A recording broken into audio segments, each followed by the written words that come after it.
دین سیکھتے ہیں YouTube channel میں آج کا سوال ہے عربی میں اسلام کا مطلب کیا ہوتا ہے؟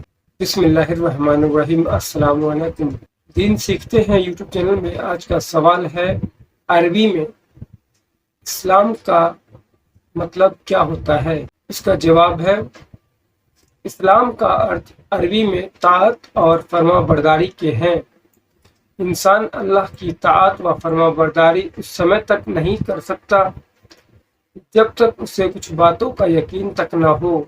سب سے پہلے انسان کو اللہ پر پورا یقین ہونا چاہیے، اسی طرح اس کی مرضی کا پتہ ہونا کہ وہ کیا پسند کرتا ہے اور کیا پسند نہیں کرتا۔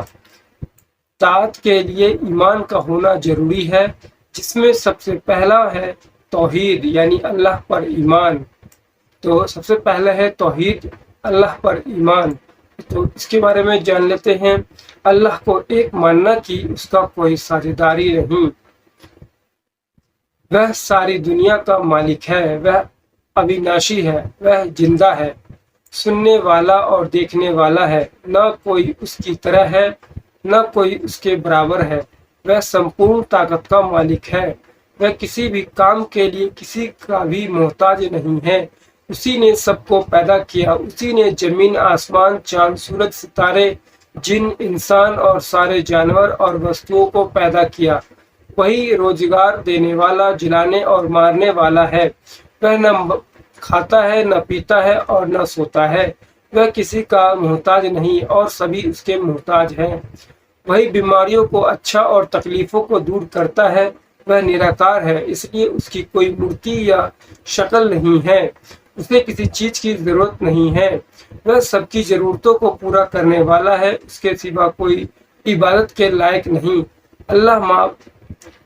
اللہ ماں باپ، بیٹا بیٹی سے پاک ہے، اس کا کسی سے ناتا رشتہ نہیں ہے۔ اس نے اپنی مخلوق کے لیے پیغمبر بھیجے تاکہ وہ لوگوں کو سچا راستہ بتائے۔ اور دوسرا ہے رسولوں پر ایمان۔ حضرت آدم علیہ السلام سے حضرت محمد صلی اللہ علیہ وسلم تک تمام رسولوں پر ایمان رکھنا کہ سبھی اللہ کے بھیجے ہوئے پیغمبر تھے۔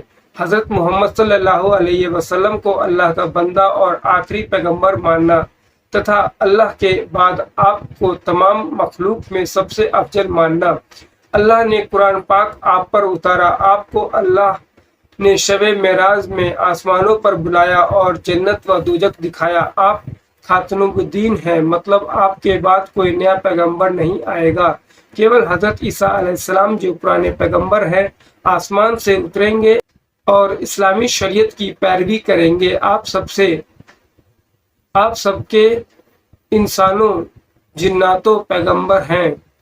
آپ قیامت کے دن اللہ کی حکم سے گناہگاروں کی شفاعت کریں گے۔ تیسرا ہے آسمانی کتابوں پر ایمان۔ اللہ نے جس طرح حضرت محمد صلی اللہ علیہ وسلم پر قرآن اتارا ہے، اسی طرح آپ سے پہلے جو پیغمبر آئے تھے اس کے پاس بھی اپنی کتابیں بھیجی تھی۔ صحف ابراہیم کو حضرت ابراہیم علیہ السلام پر، تورات کو حضرت موسیٰ علیہ السلام پر، زبور کو حضرت داؤد علیہ السلام پر اور انجیل کو حضرت عیسیٰ علیہ السلام پر اتارا تھا۔ ان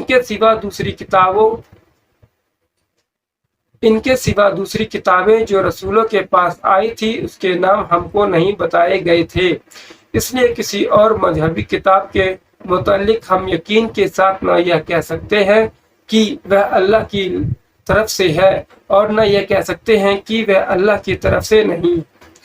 قرآن کے علاوہ پوری طرح مکمل کوئی بھی کتاب اپنی اصلی حالت میں نہیں ہے۔ چوتھا ہے اللہ کے فرشتوں پر ایمان۔ فرشتوں کی کیول صفات بتائی گئی ہے اور حقیقت نہیں بتائی گئی ہے، ان پر یقین رکھنے کا ہمیں حکم دیا گیا ہے۔ ہمارے پاس یہ معلوم کرنے کا کوئی طریقہ نہیں کہ وہ کیسے ہے۔ اپنے دماغ سے کچھ سوچنا اور ان کے وجود کا انکار کرنا کفر ہے۔ آپ صلی اللہ علیہ وسلم نے ہمیں بتایا کہ فرشتے اللہ کی مخلوق ہیں اور گناہوں سے پاک ہیں، وہ ہمیشہ اللہ کی عبادت میں مشغول رہتے ہیں۔ آسمان اور زمین کے سارے کام فرشتوں کے ذمے ہیں، جیسے حضرت جبرائیل علیہ السلام